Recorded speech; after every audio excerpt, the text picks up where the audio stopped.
2022 meeting of the MAG Population Technical Advisory. I'm going to call this meeting to order. Please note that agenda item number 7, the regional land use analysis, will be tabled to a future meeting. Scott, could you take roll call? Yes, Madam Chair, I can. Before I take roll call, I'm going to read, we operated our committee meetings in full transparency, giving the public access to committee meetings, materials, and discussion. The public cannot view the chat comments. As a result, we are disabling the chat feature in all committee meetings moving forward. If you need technical assistance during a meeting, please contact the helpline at 602-452-5095 or contact the MAG staff assigned to this meeting. We appreciate your understanding and helping maintain transparent discussions for the benefit of the public. Thank you, Scott. Now can you conduct roll call? You bet. So I'm going to say the name and jurisdiction. If you're a proxy, please let me know who you are so I can add you to the list. ADOT, Tracy Clark. Here. Patty Junction, Bryant Powell. Here. Avondale, Mark Trinidad. Here. Buckeye, Andrea Marquez. Sorry about that. Here. Carefree, Stacy Bridge Denzak. I'm here. Cave Creek, Luke Kautzman.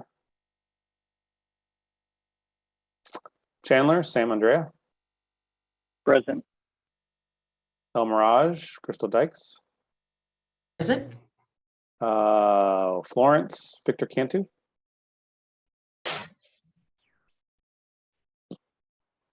Fountain Hills, Farhad Tavasoli. Here. Anyone from Gila Bend? Gilbert, Kyle Miras. I'm here. Glendale, Alex Lerma.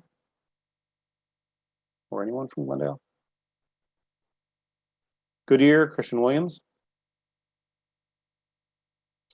Anyone from Guadalupe? Litchfield Park, Sonny Colbreth. City of Maricopa, Rudy Lopez. Maricopa County, Adam Cannon. Here for Matt Holm. Thank you. Mesa, Kelly Rorix. Here. Paradise Valley, Brandon McMahon. Present. Peoria, Robert Kufus. Phoenix, David Miller. Here. Pinal County, Nina Arredondo. Present. Queen Creek, Sarah Clark. Here. Salt River, Pima, Maricopa Indian Community, Brian Myers. Scottsdale, Taylor Reynolds. Here. Surprise, Lloyd Abrams. Tempe, Suparna Dasgupta. Here. Valley Metro, Ben Davidson. Here. Wickenburg, Davis Conauer.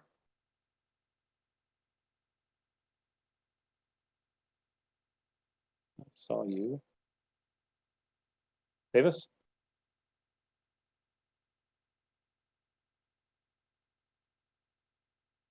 Anyone from Wickenburg?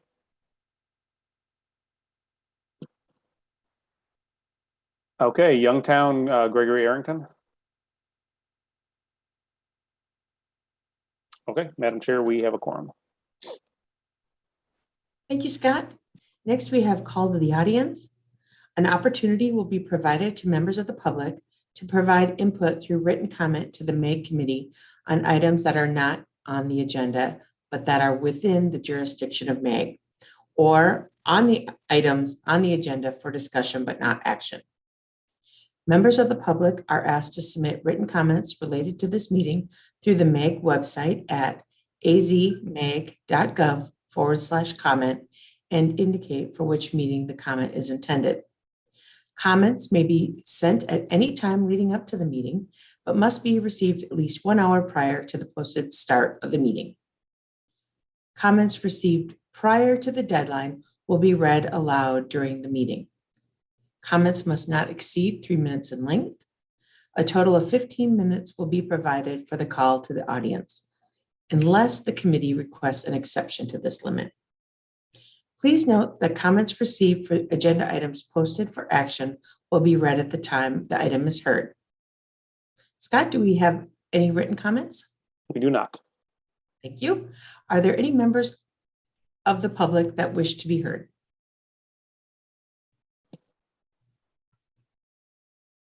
Hearing none, we'll move on to item number 3, approval of the meeting minutes for February 22nd, 2022.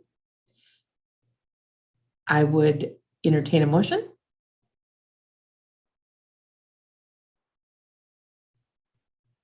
This is Kyle from Gilbert. I'll move to approve. Thank you, Kyle. Do we have a second? Crystal, this is Bryant from Apache Junction. Second. Thank you, Bryant. We have a motion from Kyle and a second from Bryant. Scott, will you take a roll call vote? Yes, I will. ADOT, Approve. Apache Junction, Yes. Avondale, Approved. Buckeye,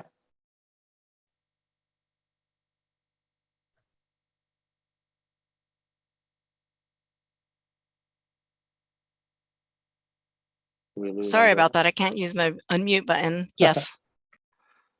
Technology fun. Carefree, Approve. Cave Creek, Chandler, Approved. El Mirage, Aye. Florence, Fountain Hills, Approve. Gila Bend, Gilbert, Approve. Glendale, Goodyear, Guadalupe, Litchfield Park, Maricopa, Maricopa County, Approved. Mesa, Approve. Paradise Valley, Approved. Peoria, Phoenix, Approve. Pinal County, Abstain. Queen Creek, Approve.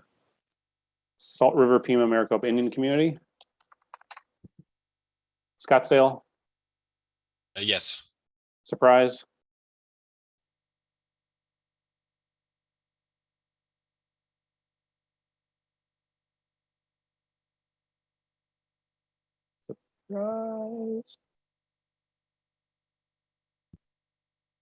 Surprise, last call, Tempe, Aye. Valley Metro, Aye. Wickenburg, Approved. Youngtown. Okay, Madam Chair, the motion passes.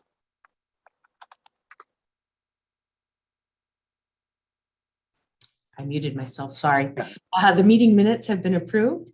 Item number 4 is the City of Phoenix Growth Projection and Land Use Assumption Study. Mr. Miller?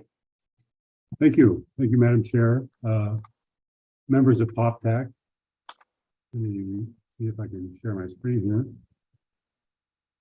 correctly.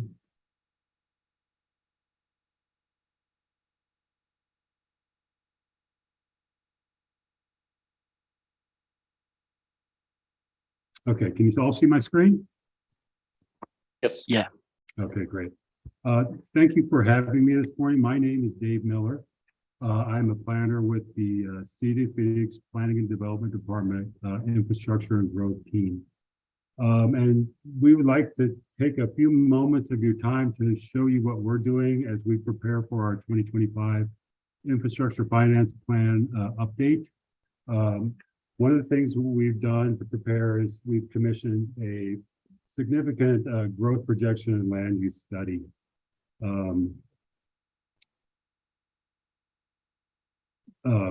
For the City of Phoenix. The reason for this study is to inform our 2025 infrastructure finance plan, which sounds like it's a ways away, but as those of you who prepare these documents, it's not a long time. But also it will inform our water and wastewater master planning efforts here at the city of Phoenix, and also streets regional planning efforts. And also we support MAG in their projection modeling, and this information should help them as we go forward. City of Phoenix impact fee areas are the largely undeveloped areas in the city of Phoenix. That's mostly in the north is undeveloped. The south also has some areas of development, although it's more developed. We have went through the full procurement process, and we've hired Applied Economics as our sub-consultant or consultant for this project. They are the same consultant who did this study for us 5 years ago. And while we go through the process of procurement, we take the best candidate through the process, and I'm glad to see that they applied because they did a fine job for us last time. Within this project, there are 4 primary deliverables. The first step of the project is to explore the existing conditions in the city of Phoenix. It is to use primarily assessor parcel data to compile the situation on the ground right now. Where are we at right now? What areas are populated? What areas have yet to be developed? So that would be the groundwork foundation for our study. New for this time, this study, we have incorporated an analysis of the redevelopment areas in the city of Phoenix. As you saw from the map before, our growth areas are north and south, but in the last 7, 8, 9 years, the growth areas have also been downtown and midtown. And we want to kind of look at how that impacts our growth and get a better understanding of how that might impact our infrastructure needs. We also are having the consultant develop a land use tracking tool. This will be an ArcGIS online product that will look at the data that we compile. It will allow us to run reports against the data and create maps for future growth areas using specific targeted geometries, such as council districts or redevelopment areas.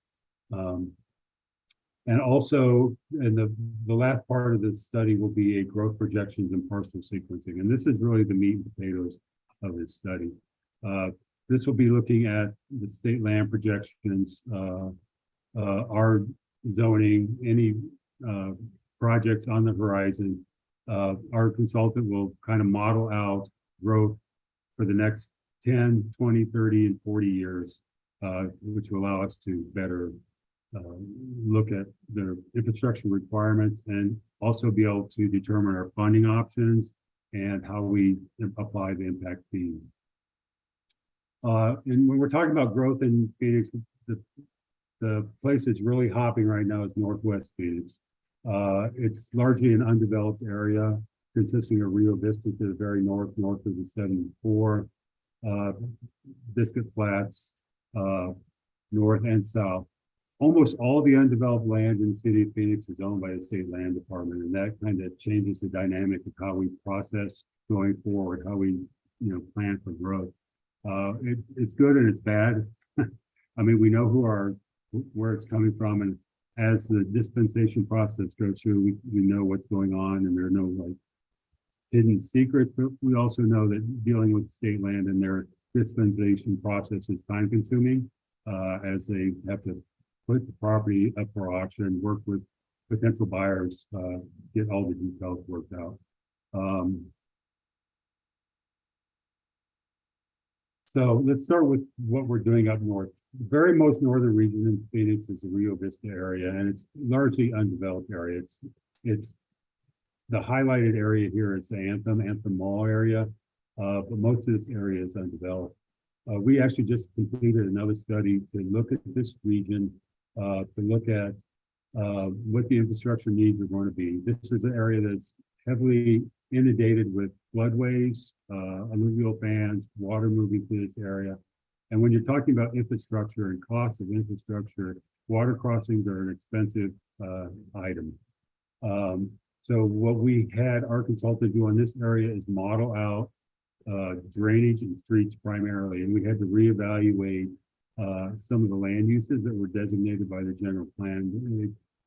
They were created with some constraints in mind that probably had an outsized influence on this region. So we had to reimagine the land uses, the zoning requirements and what would be developed over time. One of the things that when we're dealing with state land department and infrastructure costs in a region like this is, if you can imagine along I-17, that's the low hanging fruit. That's where developers are already developing. And we want to look at spreading infrastructure costs over the regional plan. And the reason for that is the farther you move away from I-17, the more water crossings you have to pay for, culverts, bridges, whatnot, the more expensive it becomes to develop. And if we're looking to develop the far western edge along Peoria, we have to look at infrastructure funding options for that.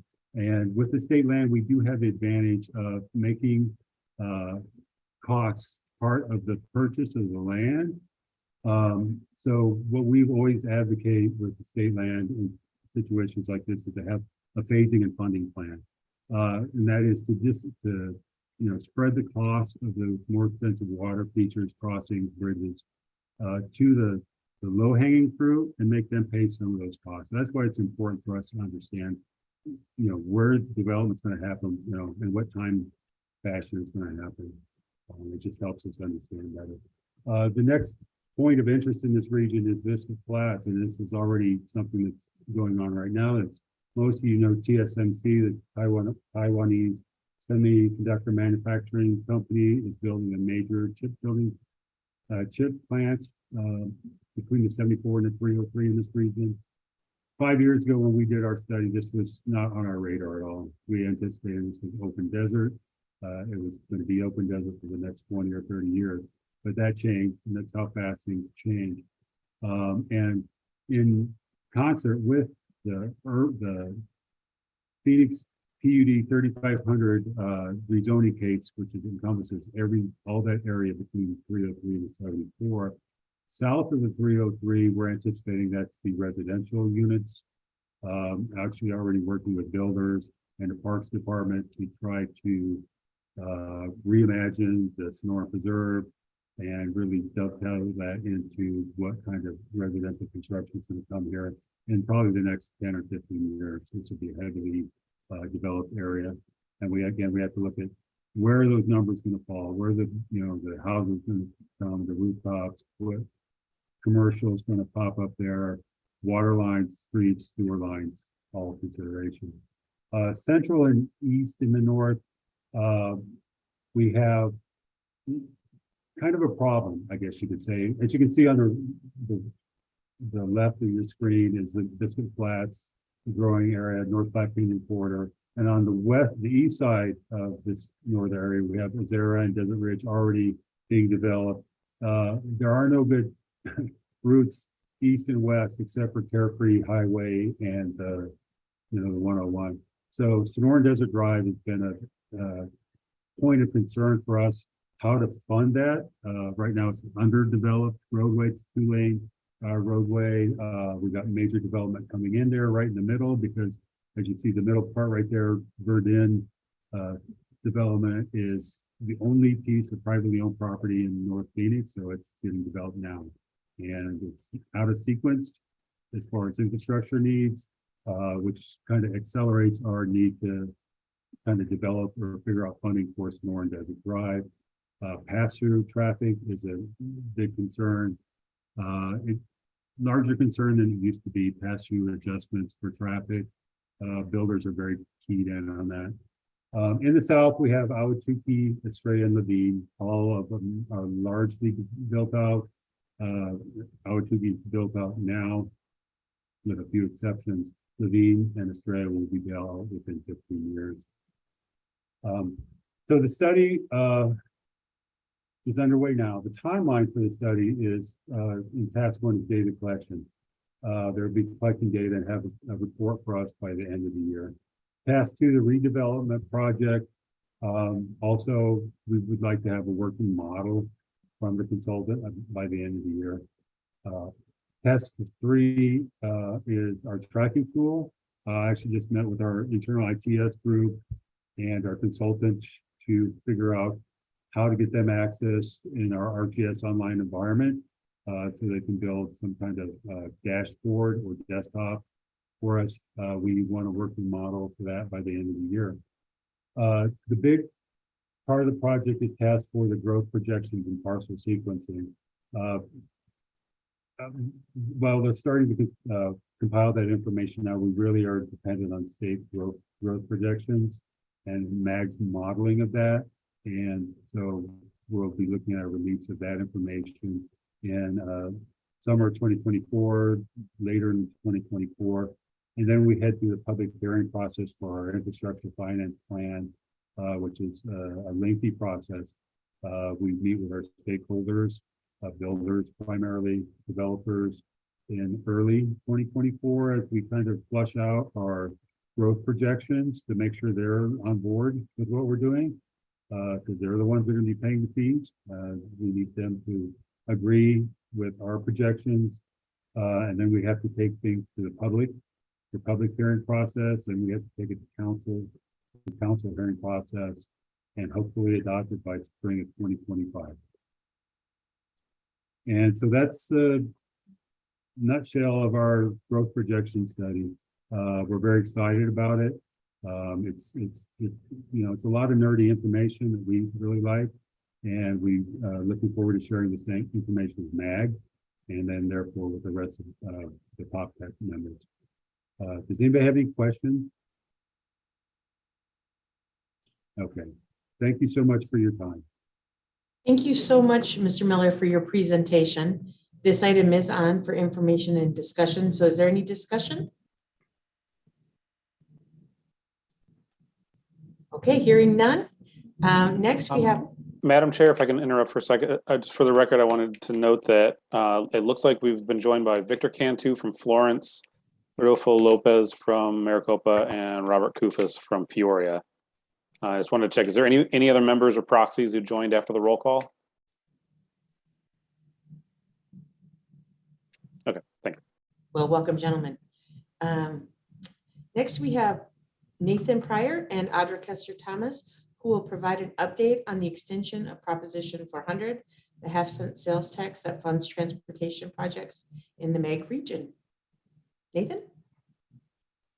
Good morning, Madam Chair, members of the PopTech. My name is Nathan Pryor. I'm the Policy and Government Relations Director at MAG. Today I'm joined by Audra Kester-Thomas. She is the Transportation Planning Program Manager. And as stated, we're going to give a little update on enabling legislation for the extension of Proposition 400. No shortage of interest in this topic. Of course, we've been working on this as an agency, meaning member agencies as well as MAG staff for, depends on when you start the clock, 4 or 5 years for some of us. But we did go through a legislative session. Recently, we were successful in getting out of the House and Senate and at the legislature. A lot of kind of hurdles along the way, if you will. But in the closing hours of the session, we were successful in getting through the legislature. However, on Wednesday, July 6th, we did see the governor veto our enabling legislation. So we are kind of reorganizing ourselves, if you will. A lot of conversations among our policymakers in particular, and really a lot of that focus is going to our executive committee. I've had a number of conversations in e-session, of which, of course, is a legal term for those closed-door sessions seeking legal advice on paths forward, where we go from here. Ultimately, though, we're furthering our resolve to advance Proposition 400 extension to the voters. That's been the goal all along. Our legislation was getting that to the ballot for voters in Maricopa County to continue the important investment in Maricopa County for transportation infrastructure. So we continue to work on multiple paths, multiple tracks to ensure that ballot does come to fruition. But with that, I'll turn it over to Audra to talk a little bit about the potential programmatic and project impacts from the veto. Thank you, Nathan. Madam Chairwoman, members of PopTech, thank you for the invitation today.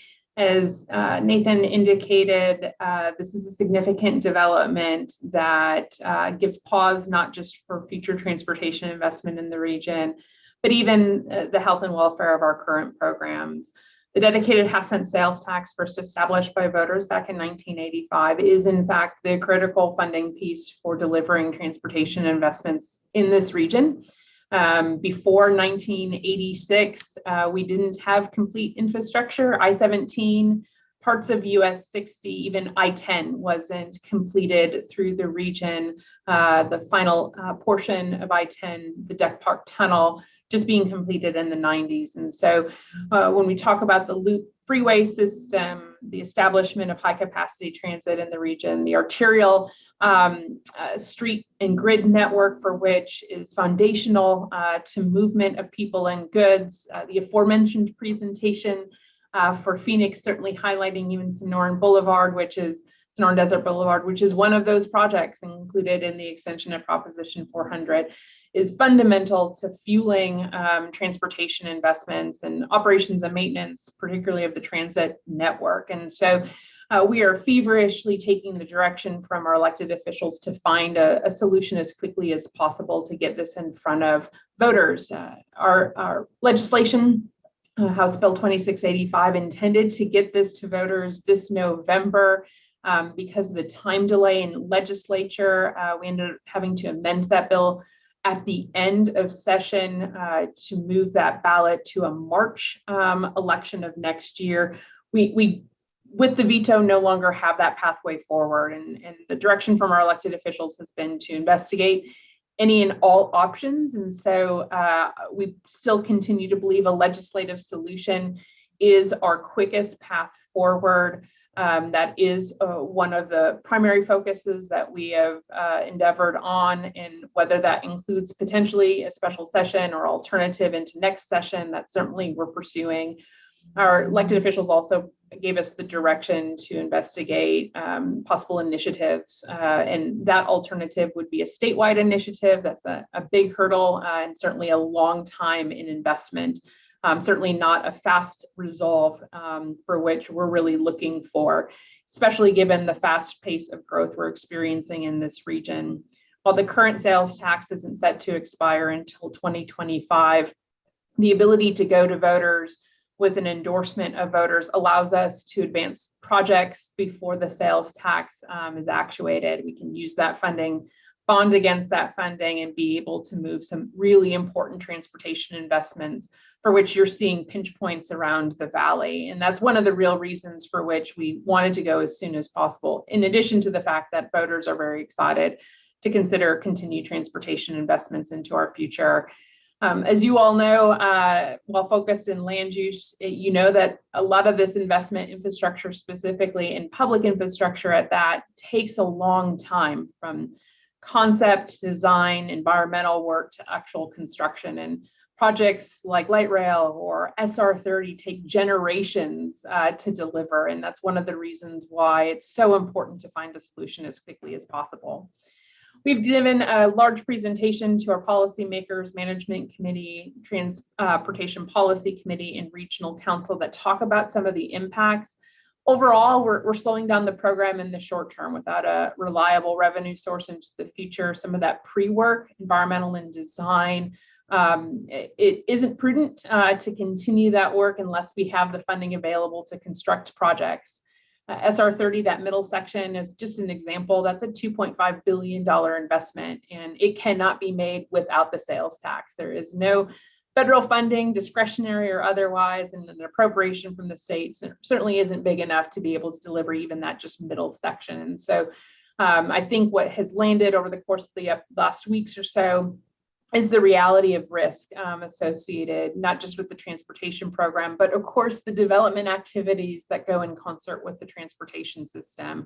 Certainly there'll be economic development impacts, and we have been meeting with a variety of businesses, and anyone who is interested in hearing that presentation, certainly to learn more about what our future looks like with this associated risk of not continuing the dedicated half-cent sales tax.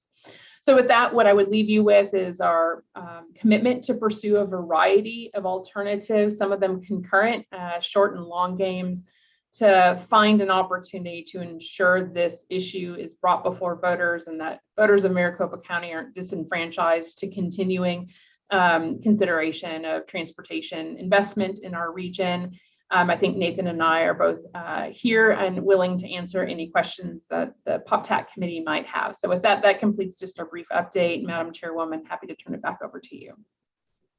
Thank you so much, both of you, for your presentation. Does anyone have any questions for Audra or Nathan?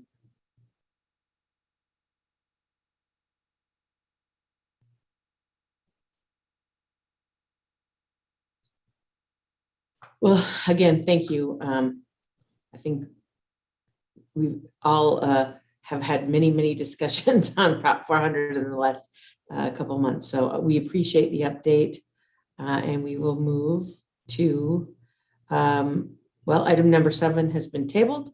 So we will move to item number 8. Thanks very much. Madam Chair, if we can go back one, maybe we can do item 6 first. Oh, did I miss number 6? I am so sorry. You can table it if you want. No, I don't want to table number 6. I just jumped ahead. Yeah. My apologies. Number 6 is emerging economic and housing trends. Mr. Wilkin. Thank you. Let me share my screen. Find it.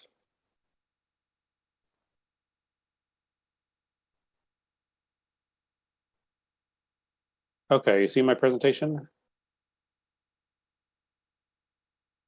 Yes. Okay. Yes. Okay, thank you. So for anybody going to the AZPA conference starting tomorrow, if you go to the housing forum, this is going to be a preview of the first part of that panel.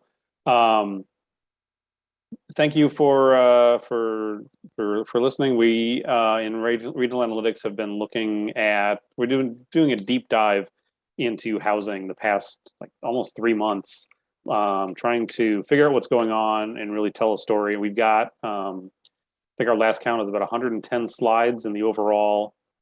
I may be sharing the wrong thing. Hold on.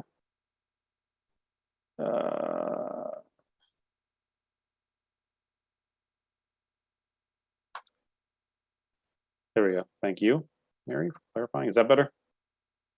Okay. So we've been looking into, we've been doing a deep dive into housing the past couple of months. We have over 100 slides. This is a fraction of that. And like I said, you'll see, anybody going to the conference, you'll see this tomorrow.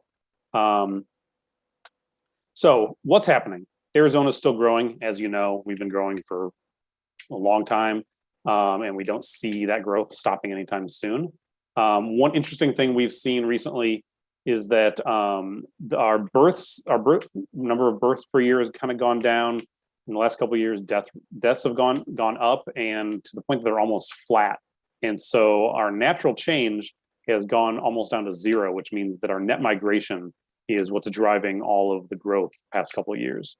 And that net migration, interestingly, sees somebody moving here on average every 6 minutes. I always find that a fascinating statistic. Every 6 minutes, we have a new neighbor. Where are they coming from? Everywhere. California, primarily, they make up 20% of incoming movers, but they're really coming from across the nation. You can see that top map shows anywhere in purple, there's a big concentration. You can see they're moving from everywhere, and in the bottom map, you can see they're going everywhere across the region. Also, at the same time, our unemployment rate is in the Phoenix MSA is lower than the United States as a whole. Part of that is because we have a lot of large employers who have opened or announced locations in the past 4 years. That's over 42,000 jobs across this region alone in a variety of different industries. as a part of that, the last 10 years, our economy has diversified. When we had the recession starting in 2008, there was a lot of worry that we had too many jobs in construction and we didn't have enough jobs in other things. And so you can see this top part of the table on the left shows increase in job share, healthcare, educational services, finance, and insurance, while things like retail, wholesale trade, construction have decreased their job share. And so we think that that is a good thing, that we're getting more high wage jobs and more of a variety of employment. And as if you didn't know, we've seen maybe sales prices increasing over 44% in the last 2 years. This is about as new of a slide as we can present right now. We wanted to get the July numbers in there because luckily the median sales price has been going down the past couple of months. And I'll talk about that more in a little bit, but everything's still up from the previous 2-year period. Where's the sales price has gone up? Well, everywhere, really.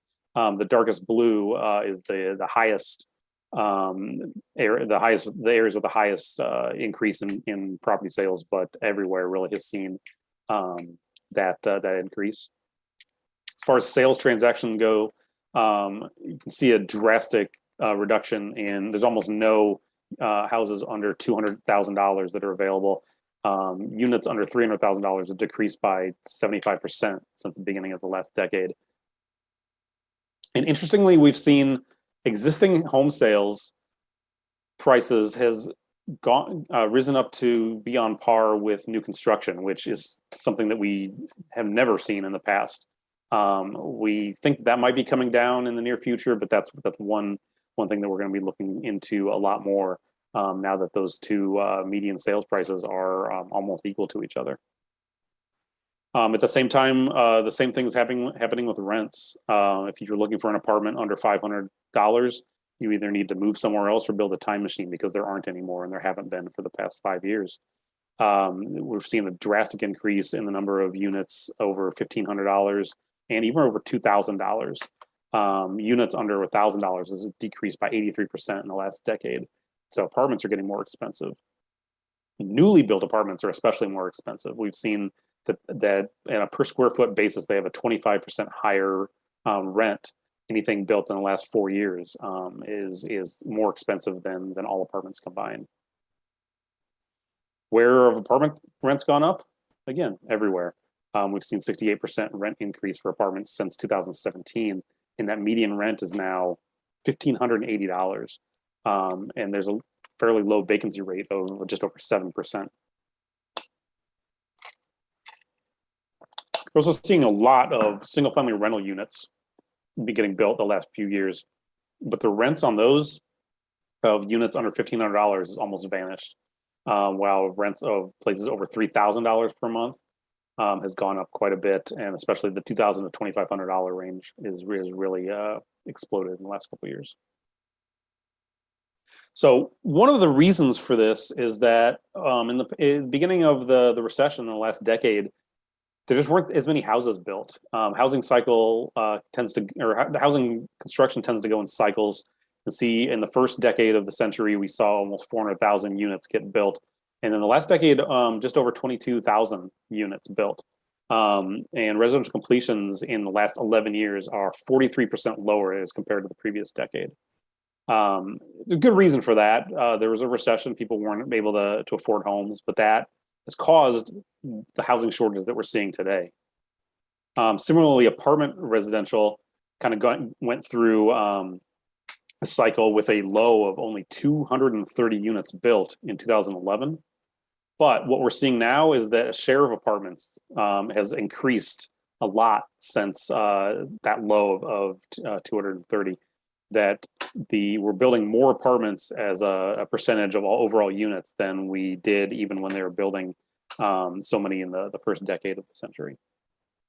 And like I said, the reason for the dip in residential construction is that we had a dip in population growth. We've still been growing this whole time, but that growth really dropped in 2008, 2009, and then housing construction really followed that, has been picked up as population has picked up, but population has grown a lot more than construction has picked up. Another reason for increased costs is we've seen construction materials have gone up. This is a nationwide construction cost graph. We were looking for data on Arizona only, but construction materials the past 2 years, 3 years with the supply chain issues have really skyrocketed.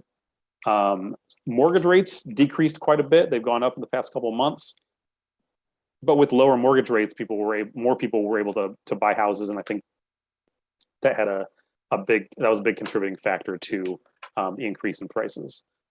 We've seen the vacancy rate go down quite a bit over the past 10 years. If you look at that blue, the vacancy rate went from 12% in 2010 down to 5% in 2020, while the seasonal vacancy rate has stayed about the same. And so we're not seeing an increase or decrease in seasonal units. We're seeing an increase in occupancy really in the past decade. And speaking of seasonal units, we've seen about 26% of our housing stock is either owned by investors or owned for seasonal use. And as the same with people moving here, the top 10, the top state for properties either seasonal or investor come from California. There's a lot of tech companies in California, some in Texas as well, that were buying up homes the past couple of years to flip them pretty quickly. And we've also always seen a big influx of Canadian seasonal ownership, and that hasn't changed over the past decade as well. Here's a map of the U.S. showing where our out-of-state buyers are, and like I said, San Francisco is number one due to some of those iBuyers. Los Angeles number two, but really we're seeing it across the country, and we're seeing that the median sales price of out-of-state buyers is 9% higher than for in-state. And again, out-of-state buyers, median sales price of $507,000 versus $460,000 for the overall median. So if you're coming from out of state, you're looking you've got more money and you can spend a lot more than the people here, or at least you want to. Another factor that we have in this region and across the state, especially in places like Sedona, are short-term rentals. We've seen a lot of neighborhoods that are turned into horizontal hotels. I'll talk to Scottsdale in a minute, but Sedona is having a huge problem. You've probably seen some articles in the paper with that. But locally, Paradise Valley and Scottsdale are getting hit the hardest. Cave Creek, Carefree, Fountain Hills. It's a big problem in some of these areas with a lot of resorts, but people apparently don't want to stay in the resorts. They'd rather rent a home. And that increases the vacancy rate, that decreases the number of families living in homes, and it decreases the opportunity for people to buy homes if they want them. We see a lot of cash sales as well. Interestingly, cash sales median price is lower than overall sales of homes by about $6,000. And one of the factors in that is that 25% of total sales were in cash. In areas of poverty over 25%, 26% of them were total cash. And so we think that there are a lot of people coming in and buying these cheaper properties in the higher poverty areas, and they're able to pay cash, and I think they're probably trying to flip them or rent them out. We can also see, like I said earlier, sales prices changed everywhere, and we've seen the biggest increases in areas with 25% poverty or more. We've heard a lot about housing shortages. We've seen some reports that say we're short by 100,000, anywhere from 18,000 to 183,000. We saw the director of the Department of Housing saying that Arizona has to build 270,000 units to meet demand. And we tried to replicate some of these numbers. We couldn't come anywhere close to any of this, and we don't know where exactly they're getting these numbers, even from these reports that have been published. But one problem we've seen is that there's a lack of current reliable data, and there's a lot of assumptions that have to go into this.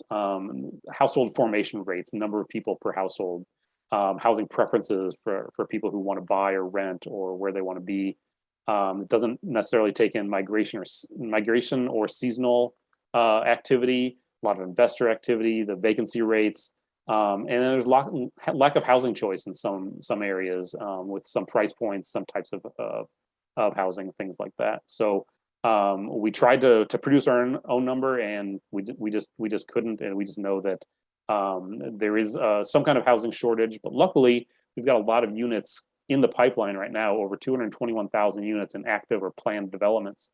The majority of those in the West Valley, where there are big open tracts of land, but we've got them across the region as well to fill in some of those locations and hopefully some of those price points. And I mentioned single family rentals as well. We've got over 26,000 units in the pipeline.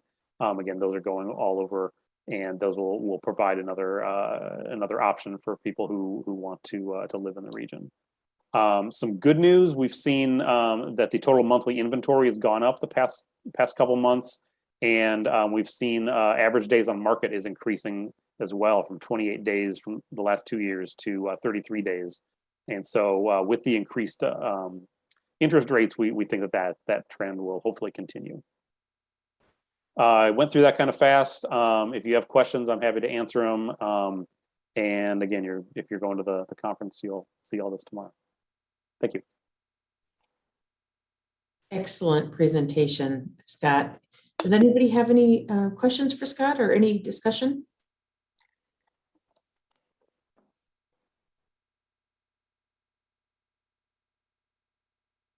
Okay, moving on. Oh, Bryant, you have something? Yeah, I was just going to ask if anybody knows just yet if we have sensed from the new legislature any type of move. So that one slide of local government, or there was a talk about local governments being part of the problem on housing starts. And there was some attack on zoning authority. Any word just yet as we move forward into this legislative session of anybody bringing that back up again from this group? Madam Chair, Bryant, I don't have the complete answer on that. I know that committee, that ad hoc committee is meeting, and those discussions have happened, but I haven't seen any draft legislation, but I would imagine something will come up. I know that the League of Arizona Cities and Towns is involved with that ad hoc subcommittee, and I think that they may be trying to make the case that if cities were the reason that prices were going up, now that prices are going back down, are cities the reason for that too, and do we need to do anything at all? So at this point, it's undetermined what's going to come out of that ad hoc subcommittee, but they are meeting, and I have heard talk of blaming cities for this, as you referenced, but Thank you. We'll see. Hopefully we'll get something in advance of the legislative session, but I don't know. Thanks, Crystal.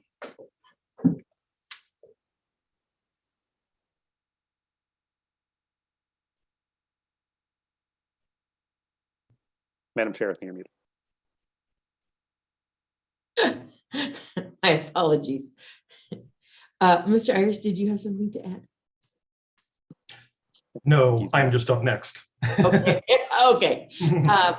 Yes. So number 8, we have Mr. Ayers, and he will provide a preview of the upcoming 23 socioeconomic projections, including a description of what will be produced and a preliminary schedule of the member agency reviews. Jesse? One moment while I share my screen here. Okay, I'm going to assume that everyone can see that and can hear me okay. So today I have a few slides on the 2023 projections that are coming up. It's projection season once again, and we're going to go over some of the what's and whys. Why do we do this? What are we doing? Some key dates and things that are going to need to happen this year and early next. Talk a little bit about the base year database construction that we do, and some of our overall methodology and our base and development review that we'll do this fall.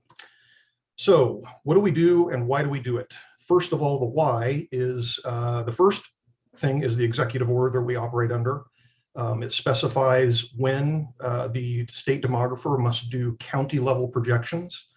The state demographer must do county level projections in years ending in 2, 5, and 8. So by the end of this calendar year, we'll receive new county level population control totals. And then at the beginning of next year, according to the executive order, we have about 6 months to do the sub-county projections and get them through MAG's approval process, the committee process. So secondarily, we do this because there's transportation and air quality planning needs, of course, for compliance with air quality standards. And plus, we're getting asked tons of increasingly complex questions from basically everyone when they see what we're doing and are curious about the future. So the latest official projections, and these are still current, we did them in 2018 and 19. They were adopted by the MAG Regional Council in mid-2019, June. We produce population, special population, resident population, seasonal population, transient population, housing by type, employment by industry sector and land use type, and a few other odds and ends that the travel modelers are interested in for their model, like income and school, high school enrollment, and things of that nature. So looking forward a little bit here, as you can see, we're in the middle of building our base database right now. That's under development. And I'll talk a little bit more about that in the next slide, I believe. Our base and developments review is something that we started doing the last time in 2018, and it went really well. And what we do is sometime this fall, we're going to be contacting each of you, and we want to get as many people in the room from your city as possible, from all the different departments, and try to get everybody in the same room. And we'll just sit down and we'll go over the map and we'll look at what we have for the base as far as data goes and what developments we already know about, and just go through and see if anything seems to be missing. We found this to be extremely valuable time to do this prior to the projections. And so we'll be doing that this fall. You can look forward to that. Traditionally, we've done an AZ Smart Tech workshop. AZ Smart is the name of our model. And we do a little bit of a deeper dive into how it actually works on a more technical level. Then we'll get some draft county level control totals from the state demographer probably in November, and we'll have to take those to the committee, up the committee process, all the way to regional council for approval, so that everyone is on board before we start the projections in early 2013 or 2023. So we traditionally do a couple of drafts. We'll do a first draft, and then we'll be contacting you to sit down and go over the map and look at the draft, see what it looks like. Then we'll take your comments back, do a draft 2, and if that looks good, we might be done. That's largely what happened last time. If there's draft 3 if needed, we have time budgeted for that. And then the committee process. So we'll be coming to you in May of 2023, and then management and regional in June. So our base year database is pretty much the biggest effort that we do. It's a bigger effort than the projection itself, because it's most of the answer, actually. So if you don't get the base data right, then your answer is automatically wrong in the future. So it serves as the basis for our forecasting. Technically, the base year is going to be 2020. We want to base it in the census year, but we have a ton of data already for 2021, and 2022 will be a forecast year, just because we won't have everything we need by the end of the year, but everything we have will be stuffed in there right up until the last second. We use population control totals to control the population by jurisdiction in the base, and the employment control totals are provided by Dr. George Hammond down at the University of Arizona. He heads up the forecasting project down there and is a specialist in economic forecasting. So overall, the methodology kind of looks like this. There's sort of a 3-step system. Up at the top, we have the state demographer's cohort survival model and Dr. George Hammond's model that projects employment for us at the county level. We then take those county level control totals and bring them into our AZ Smart system, and we allocate those control totals from the county level down to the parcel level. And then we aggregate the data up to geographies as needed for whether it's for the travel modelers or any other purpose that might happen. So we're pretty flexible on the geographies by which we can do projections for. And that's pretty much it. I look forward to meeting with everyone later in the year and early next. A number of you have been through this process before, and some of you I'm sure are new. So looking forward to it and look forward to your input. Happy to take any questions. Thank you for the presentation. Does anybody have any questions?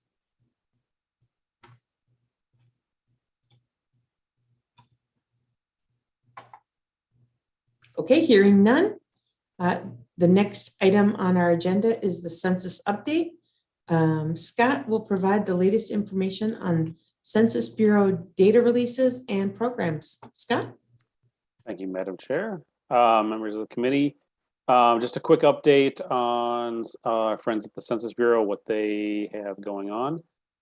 As you know, we got about a year ago the redistricting data file from Census 2020, and they have been working on what they're calling now the detailed demographic and housing characteristics file, which is the detailed, used to be summary file 1, I think is what it used to be in prior decennial censuses. The latest timeline for releasing that is about a year from now. That's the demographic and housing characteristics file in May next year is when they're releasing that. And they have further details that they're going to release in August next year. So we will finally get more detailed stuff from the Census 2020 3 years after it was conducted next year. As well, the other program that we wanted to highlight, I think we talked before about the count question resolution program and the post-census group quarters review. Those are opportunities to challenge technical errors in Census 2020 data. CQR allows you to challenge if there are missing housing units from your jurisdiction, and then the post-census group quarters review allows you to challenge group quarters counts. We've found some errors primarily with prison populations and some dorms, and so hopefully those jurisdictions that are affected by those are working on that. The deadline for both programs is June 30th next year, so you've still got a little bit of time to put that together.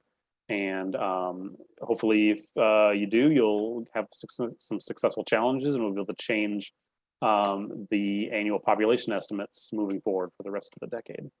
I'm happy to answer any questions if anybody has any. Madam Chair, this is Suparna in Tempe.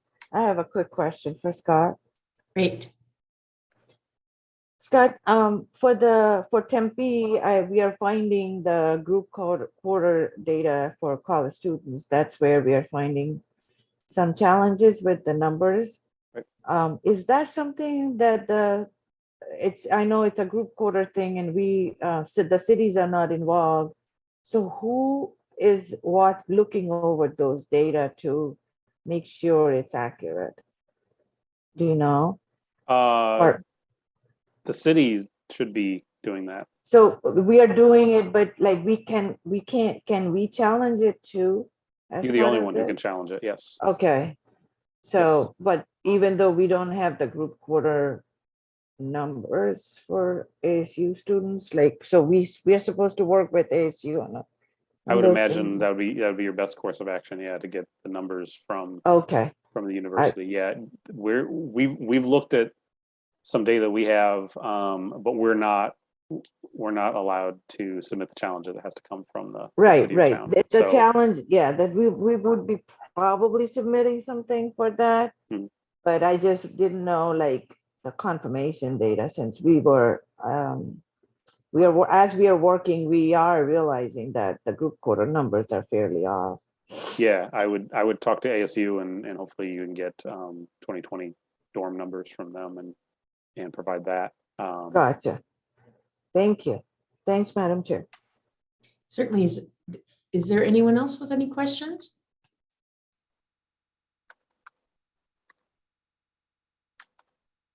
Thank you for the update, Scott. Next item we have is a request for future agenda items. Does anyone have any topics or issues of interest that the PopTech committee would like to consider for discussion at a future meeting?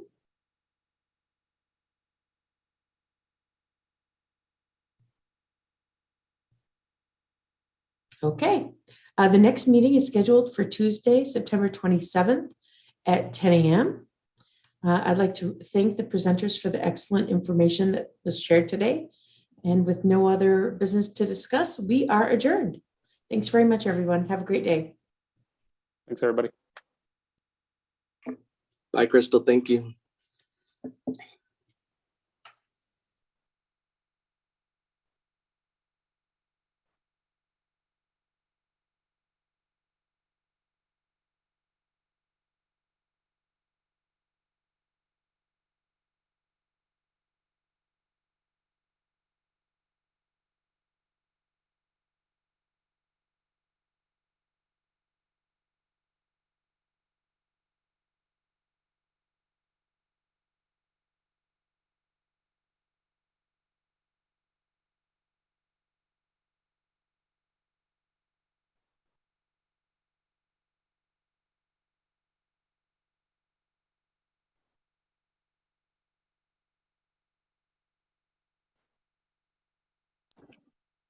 Can only Craig end the meeting? I don't know. I was wondering, it looks like I can stop the recording. You can probably do that, right? Okay. Oh, good. Yes. Here we go. Okay. I'm gonna leave.